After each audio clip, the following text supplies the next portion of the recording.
Niloufer building fire NOC suspend. భద్రతా నిబంధనల ఉల్లంఘనలపై కఠిన చర్యలు. హైదరాబాద్ బంజారాహిల్స్ నగరంలోని ప్రముఖ వాణిజ్య భవనాల్లో ఒకటైన నీలోఫర్ బిల్డింగ్ పై అగ్నిమాపక శాఖ అధికారులు కఠిన చర్యలు చేపట్టారు. భవనంలో ఫైర్ సేఫ్టీ నిబంధనల ఉల్లంఘనలు గుర్తించడంతో పాటు అవసరమైన అనుమతులు లేకుండా రూఫ్ టాప్ రెస్టారెంట్ నిర్వహిస్తున్నట్లు తెలపడంతో భవనానికి జారీ చేసిన ఫైర్ నో అబ్జెక్షన్ సర్టిఫికేట్ ను తక్షణమే సస్పెండ్ చేశారు. ఇటీవల నిర్వహించిన తనిఖీల్లో భవనంలోని పలు భద్రతా లోపాలను అధికారులు గుర్తించినట్లు సమాచారం.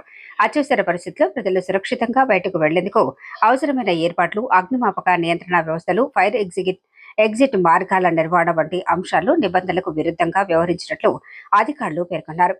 అదనంగా భవనంపై భాగంలో నిర్వహిస్తున్న రూఫ్ టాప్ రెస్టారెంట్ కు సంబంధించి అవసరమైన అనుమతులు లేవని, ఇది భద్రతా పరంగా ప్రమాదకరమని అధికారులు గుర్తించారు.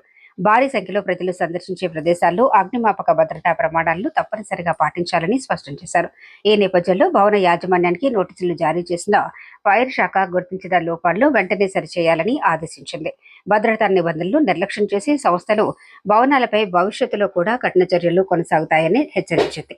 నగరంలో ఇటీవల పెరుగుతున్న వాణిజ్య సముదాయాలు, రెస్టారెంట్లు, వినోద కేంద్రాల్లో అగ్నిమాపక భద్రతా ప్రమాణాల అమలుపై అధికారులు ప్రత్యేక దృష్టి సారిస్తున్న నేపథ్యంలో నీలోఫర్ బిల్డింగ్ పై తీసుకున్న ఈ చర్య ప్రాధాన్యత సంతరించుకుంది. ప్రజల ప్రాణ భద్రతే ప్రధాన లక్ష్యమని, నిబంధనలు పాటించని వారిపై ఎలాంటి రాజీ ఉండదని ఫైర్ శాఖ అధికారులు స్పష్టం చేశారు.